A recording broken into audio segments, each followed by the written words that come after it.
Before we start, maybe just a little close there.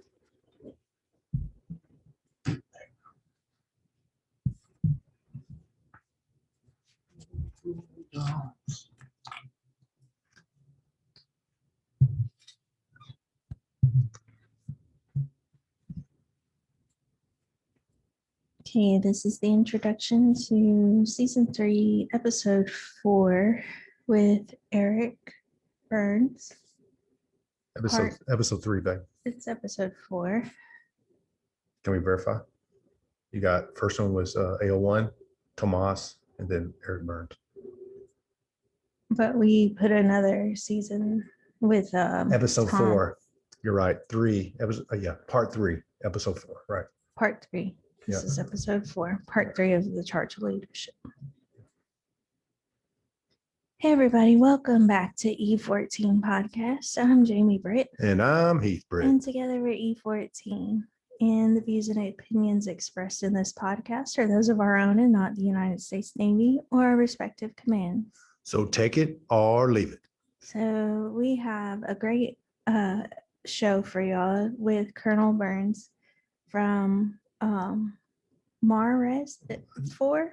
Is that what his command is in New Orleans? It's a New Orleans command. I can't remember what he said. Yeah. The Marine commands throw me off. They don't have USS or something in front of it, so it kind of throws me off. Yeah, and I want to say we haven't had too many officers on our podcast, but it's so neat to hear their perspective when it comes to leadership and kind of what do they say, the 1,000-foot view or whatever it may be.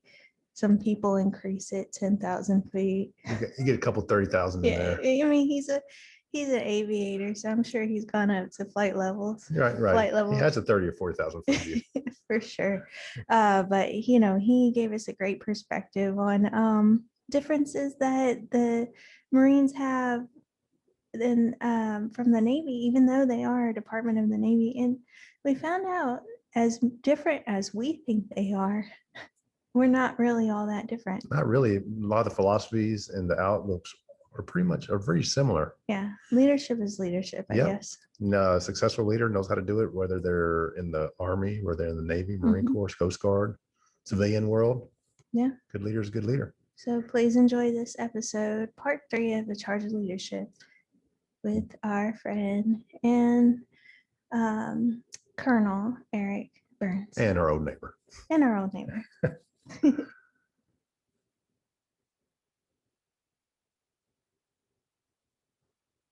Heath, what story are you going to tell me today?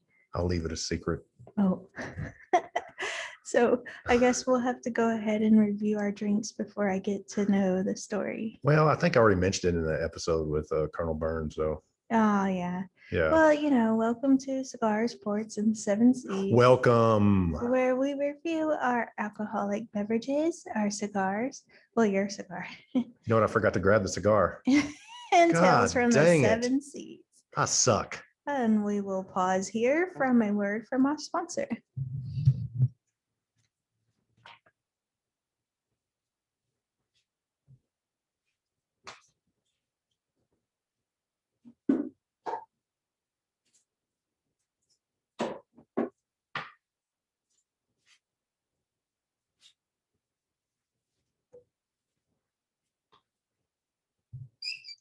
Welcome back, everybody. Thank goodness. Podgo, I'm just going to talk a little bit about them. We get $1 per per ad. Right. And it's really adding up. I think we're up to $5. No, $10. Oh, we got $10. $10. Haven't cashed out yet.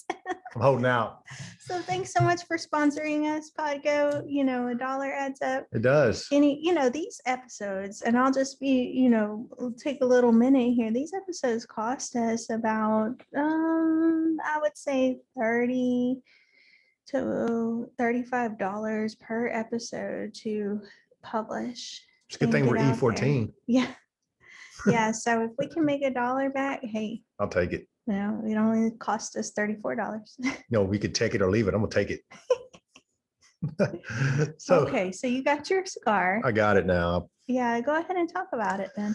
All right. This is the Relic by AJ Fernandez. Great cigar maker, awesome guy. I mean, I don't know if he's a good guy or not, but he can make a hell out of cigars. But this one, I took some, I smoked it the other day because I'm not allowed to smoke in here. Wife rules, not Yeah. mine. So it's about $10 a stick. Not bad. Anywhere, depending on what this is, anywhere from $9, $10, $11, depending on what size you got. This is the Toro here. What's Toro mean? It's just A big one? it's a bigger, has the rounded end on it. Oh, okay. Yeah, because they have also had the Robusto, which is a little smaller. They have, depending on the cigar. Mm. I've heard of Coronas, which are extra, like 7 inches or something. They're pretty big. It's a Nicaraguan Habano wrapper, which is a great. I love that type of. I love the flavor. It's a little bit stronger, but packs a lot of flavor, which is awesome. This is a medium to full bodied cigar. I noticed that light up. It was a pretty good draw, really good draw. It's a little firm, but that's good. I enjoyed it.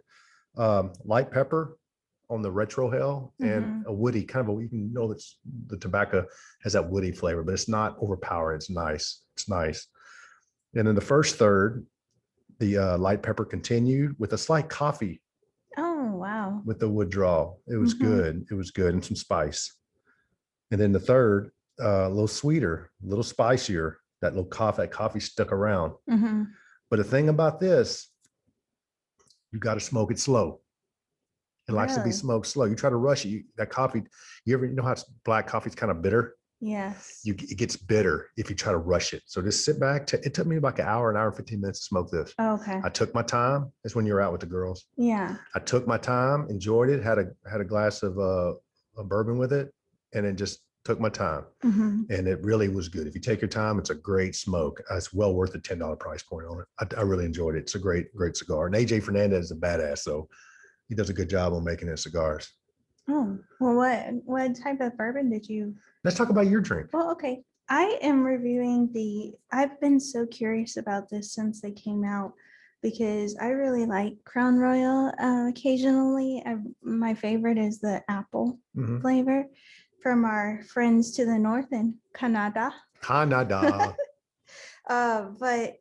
they came out with these cans of mixed drinks, and I thought it was a little weird at first because they usually have they sell in a bottle, so I thought the can was a little odd, but I guess curiosity got the best of me, and I finally bought a 4-pack of them. And this is the apple with the cranberry flavor in it. And normally, if I was mixing apple, I would not have thought to mix cranberry. I would prefer a little fizzier flavor. So maybe I could do a splash of Sprite or something with it. But it's good. It's smooth.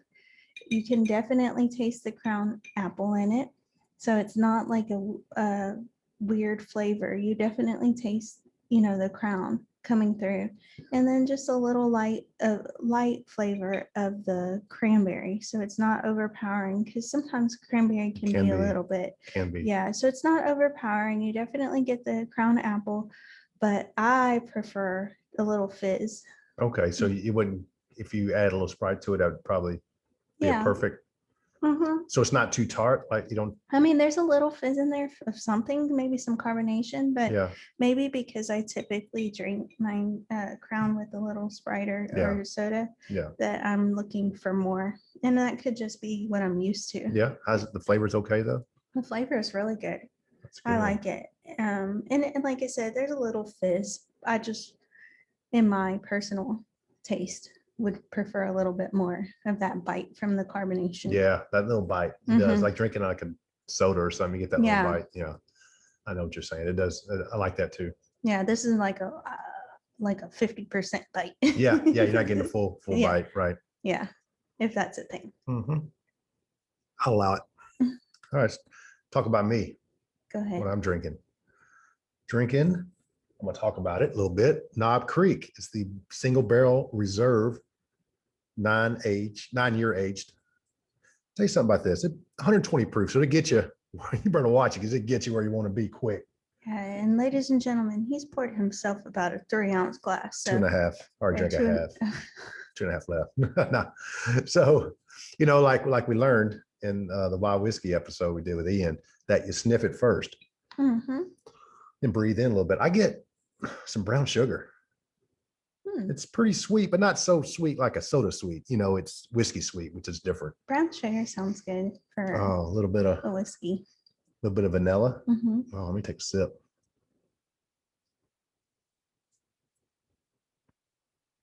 Yeah, I feel that 120 proof. It's tough, but I got some vanilla in there. Really? So brown sugar, vanilla, man, it's good. I like a sweeter whiskey. I think I paid for this one.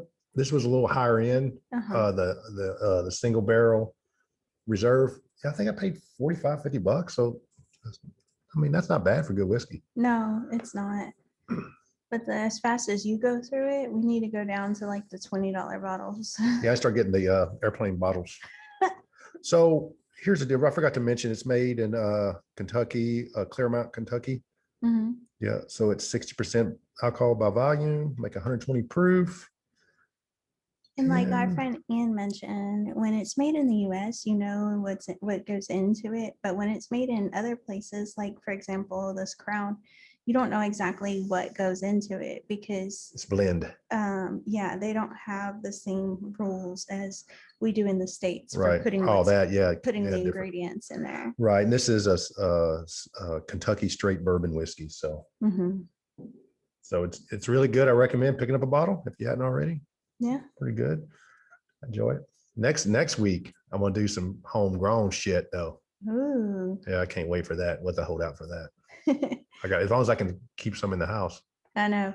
Yeah, you might want to buy it on maybe next Thursday or so. I got 2 bottles of it, so it should be enough. We'll see. Yeah, we'll see. We'll see how crazy you drive me between now and then. Oh gosh. Well, let's go ahead with the story because I'm super excited. Okay, I can't So hold off no more. Heath does the research. Heath he'll tell me bits and pieces throughout the week, but I, like you, am hearing this for the very first time. And so I get like a trailer throughout the week of like little bits and pieces of the story. So I'm super excited and super pumped to hear it. So, like Jamie said, I do all the research. I don't really study that much. I read it and I try to remember it. Yeah. So I don't rehearse. This is my rehearsal right here. Mm-hmm. But I do like the little tidbits I hear throughout the week. Yeah. So Jamie, what do you think of when you think of Marine Corps nicknames? What's the first one that comes to mind? Crayon eaters. Besides, yeah, obvious crayon eaters. Post 2000. Devil dogs. Devil dog. Devil dog, right. Other ones, leathernecks. Yeah. There's crayon eaters, like you said. But devil dog has been their nickname for over 100 years. I did not know it was that long. My gosh. It's a real big piece of Marine Corps lore. Wow. I had no idea. Yeah. Since like 1918 or before, 1917, 1918. Wow. And there's not a lot. There's a few things that people think, a few pieces of lore where they got that name. And that's what I'm going to talk about today. Okay. Talk about the main one, which you cannot talk about the namesake of the word devil dog, the Marine Corps namesake, without talking about the Bellawood, World War I, north of France. Wow. So we got back in spring 1918, Germans, they were strong force, tactically brilliant, a lot of big army, a lot of people fighting. Yes. So they started this spring initiative to just take over Europe, right? They always had that pretty power hungry people, right? Yeah. Even in World War I, even pre-Hitler. So they had gone to France and they got in the Bellawood area, which is really only maybe 30-40 miles from Paris. Oh, okay. I mean, they're kicking the shit out of the Brits. They're kicking the shit out of the French. And the main, if they can get Bellawood, they got a clear shot to Paris, France. Yeah. And then they can take over, right? And their objective is met. So, like I said, they were kicking the shit out of these other French and Brits, and so they needed to call in US. Before that, the US was a spectator. Oh, really? They really weren't involved too much. So the term "first to fight," right? Marine Corps, Mhm. first to fight. They were the first to go fight in World War One. Wow. So they sent them over there, 2 regiments, 5th and 6th Regiment. Now, So, go so ahead. we had during World War One, we had the Army, Yeah, the Navy, right, and the Marine Corps. right. Did we have the Air Force as well? I don't think the Air Force came around to the 40s. They were a Okay. branch off the Army, I believe, Yeah. or Air Corps or something like Mhm. that. They were called. I don't think we had the Air Force yet. But so they called the Marines over to France, met up around Bellawood area. Funny, they had a captain named Lloyd Williams, Captain Lloyd Williams, Marine Corps, and him and his boys got there, and they got to this area where they're meeting with the French, and a French commander came up to him and said to Captain Williams and said, "The Germans are coming. You need to retreat." He goes, "Retreat? Hell, we just got here." No, hell no, I ain't gonna retreat.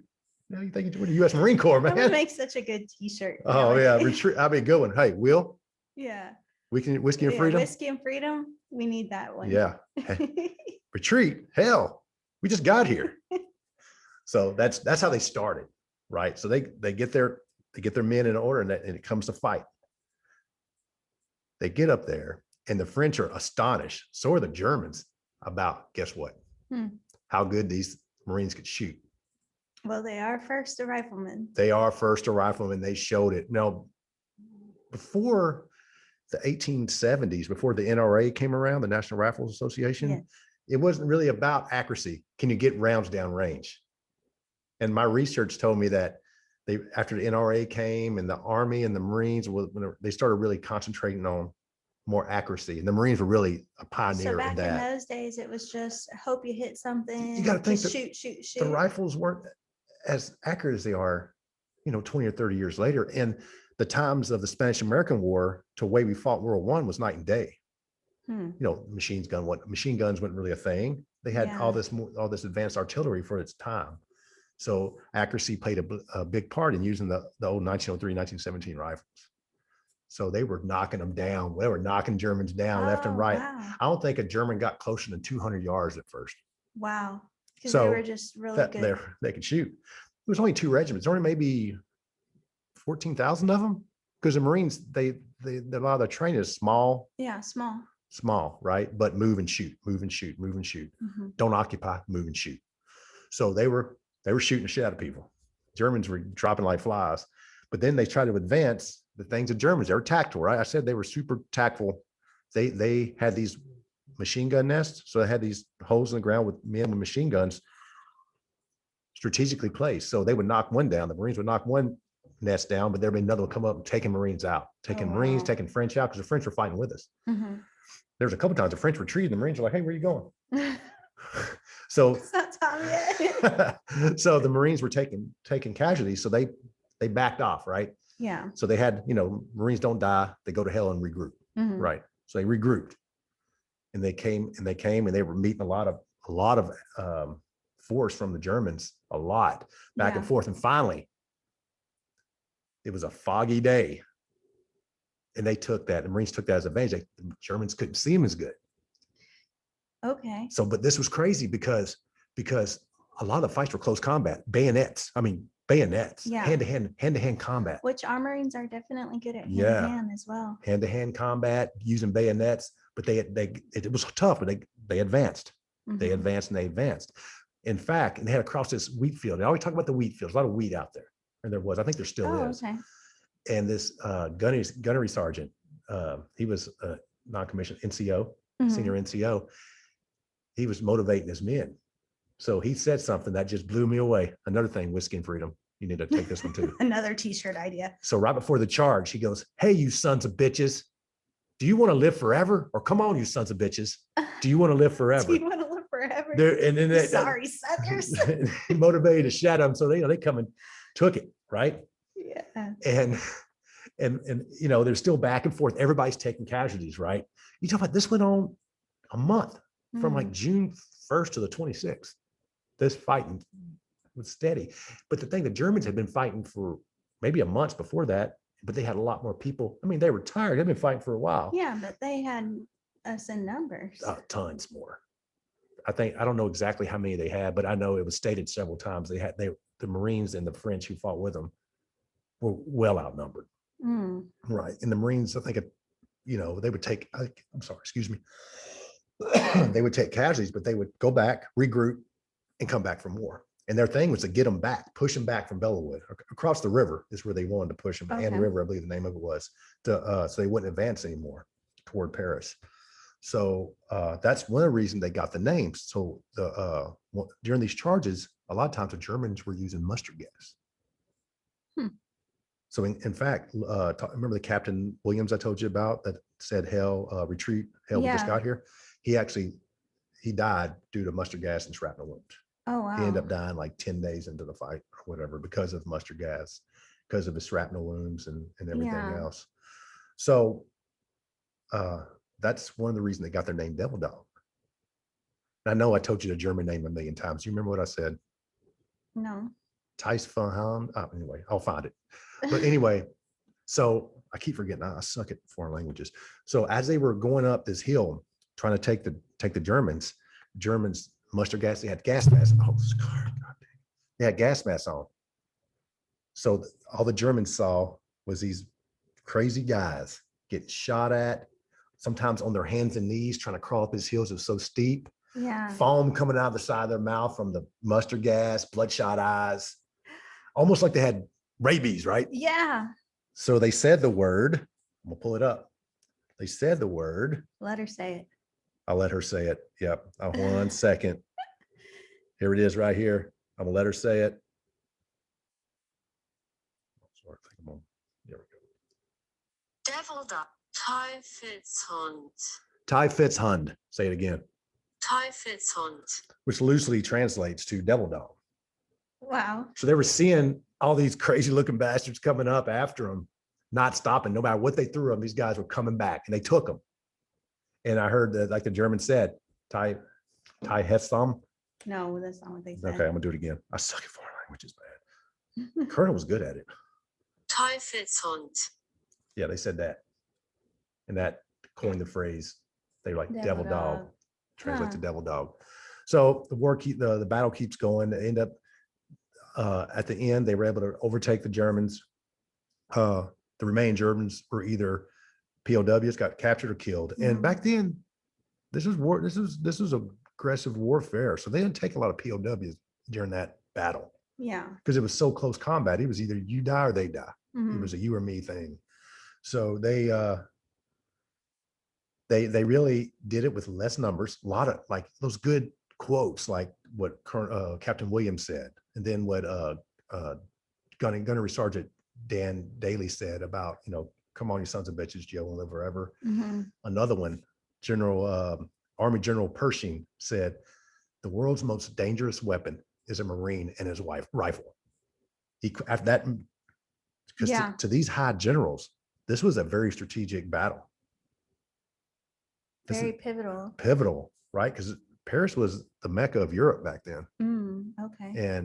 And they're about to take it. They were 30 or 40 miles from taking over. Wow. And that's not very far in the big scheme of Europe, So yeah, it really, till then, everybody thought Americans were just a bunch of cowboys, and they're not tactical fighters. They can't take over at least the Germans thought that. A lot of Europe thought that Germany was the tactical fighters. They were the war machine. And Marines kicked our ass with a lot less people. That's amazing. And it just goes back to what Colonel Burns said, because he said at some point you have to believe it, because you know that there's no help. There's no one coming in to relieve you. You have to win the war, and it's all you got is your left and your right. Right. So that's so indicative of their name in the way they fought that war. Right. Right, definitely. And then there's been been a lot of skepticism. Did I say that right? Skepticism. Yeah. On if that was the reason they got their name. A lot of people think that name was already there like there's a rumor or some article I read about a U.S. newspaper had already had devil dogs on there before the actual battle or a recruiting poster or something had that name devil dog in there before the battle actually took place. It was precursor to that battle. Yeah. I don't know. I think it's a great lore. It is. I think it's awesome and it's motivating. Yeah. I just, my dad, was a Marine. So Yeah. I grew up singing from the halls of Montezuma, and he always made us sing the verse where it says, if the Army and the Navy were to look on heaven streets or gaze on heaven streets, they would find the streets are guarded by United States Oh, that's a Marines. good verse. I think that's there was a Yeah. verse about the streets of heaven.